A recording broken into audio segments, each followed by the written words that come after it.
इस वीडियो को लाइक करें, शेयर करें और हमारे चैनल को सब्सक्राइब करें और बेल आइकन दबाना ना भूलें। श्री राधे। आज का विषय है मांगलिक। मांगलिक को लेके समाज में कई प्रकार की बातें प्रचलित हैं और कई प्रकार के भ्रम भी फैलाए गए हैं। तो आज ये जानने का प्रयास करेंगे कि मांगलिक होता क्या है, आपकी कुंडली में ये मांगलिक योग कैसे बनता है और मांगलिक योग की नकारात्मकता को दूर करने के सटीक और सरल क्या उपाय हैं जिन्हें हम स्वयं कर सकते हैं और मांगलिक की अशुभता को कम कर सकते हैं। सामान्यतः ये देखा गया है कि जब भी परिवार में किसी संतान का जन्म होता है तो उसके जन्म के समय अथवा उसके विवाह के समय सबसे पहला प्रश्न अगर कोई पूछा जाता है माता पिता के द्वारा तो यही पूछा जाता है कि बेटा अथवा बेटी मांगलिक तो नहीं है, क्योंकि यदि मांगलिक है तो उसके लिए मांगलिक वर ढूंढा जाएगा या अथवा कन्या ढूंढी जाएगी। मांगलिक को काफ़ी प्रमुख माना गया, किंतु मांगलिक के अलावा भी ऐसे कई बिंदु होते हैं जो विवाह के समय महत्वपूर्ण हैं, लेकिन उन सबको हटा के केवल मंगल पे ही क्यों इतना ध्यान फोकस क्यों रखा गया? क्योंकि मंगल शक्ति का, साहस का और भावनाओं का मेन कारक है, यानी मंगल के द्वारा ही शक्ति, साहस और भावनाएं नियंत्रित होती हैं। और जैसा हम लोग जानते हैं वैवाहिक जीवन, मैरिटल लाइफ के लिए शक्ति के साथ साथ भावनाओं की भी बहुत आवश्यकता पड़ती है, क्योंकि भावनाओं का ही संबंध है इमोशंस का, फीलिंग्स का। इस कारण से मांगलिक विचार अवश्य किया जाता है और इसको करना भी चाहिए कि जिससे जाके आगे चल के पति पत्नी में तालमेल की कमी ना हो, अर्थात उनका पारिवारिक जीवन सुख में, आनंद में व्यतीत हो। अब ये जानते हैं कि ये मांगलिक योग बनता कैसे है। जब मंगल ग्रह कुंडली के 12 भावों में से कुछ विशेष प्रकार के भावों में स्थित होता है तो मांगलिक योग बनता है। अब ये भाव कौन कौन से हैं? कुंडली का लग्न भाव, चतुर्थ भाव, सप्तम भाव, अष्टम भाव और द्वादश भाव, अर्थात कुंडली का first house, fourth house, seventh house, eighth house और 12th हाउस। जब इन 5 भावों में मंगल स्थित होगा तो उसे ही मांगलिक योग कहा जाएगा। जिस भी व्यक्ति की कुंडली में होगा उस व्यक्ति को मंगली कहा जाएगा। और इसी मंगल को लेके समाज में एक मान्यता भी प्रचलित है कि मांगलिक योग वाले वर अथवा कन्या का विवाह मांगलिक योग वाले वर अथवा कन्या के ही साथ किया जाना चाहिए। यदि किसी बेटी को मांगलिक योग है तो उसकी शादी भी उसी बेटे से की जाएगी जो मांगलिक हो, अर्थात आपके सामने वाला आपका लाइफ पार्टनर भी मांगलिक होना चाहिए, ऐसी एक मान्यता है। आखिर क्यों मांगलिक योग पर इतना ध्यान दिया जाता है? क्योंकि सामान्यतः मांगलिक योग को दाम्पत्य सुख के लिए हानिकारक भी कहा गया। ये आंशिक रूप से बात सच कही जा सकती है, किंतु पूरी तरीके से ये बात सच नहीं है।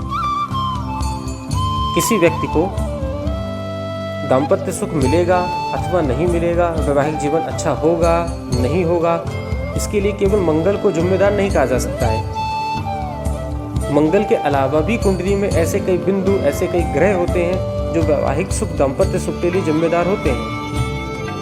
तो केवल मंगल को लेके शादी का रिश्ता, कई बार ऐसा देखा गया है कि मंगल और मांगलिक योग के कारण अच्छे अच्छे रिश्ते टूट जाते हैं। ऐसा नहीं है, किंतु मांगलिक योग के अलावा जो प्रमुख बिंदु हैं उसमें सप्तम होता है, सप्तमेश होता है, यानी आपकी कुंडली का जो 7वां घर है उसका विचार किया जाता है। 7वें घर पे किन किन ग्रहों का प्रभाव है उनका विचार किया जाता है।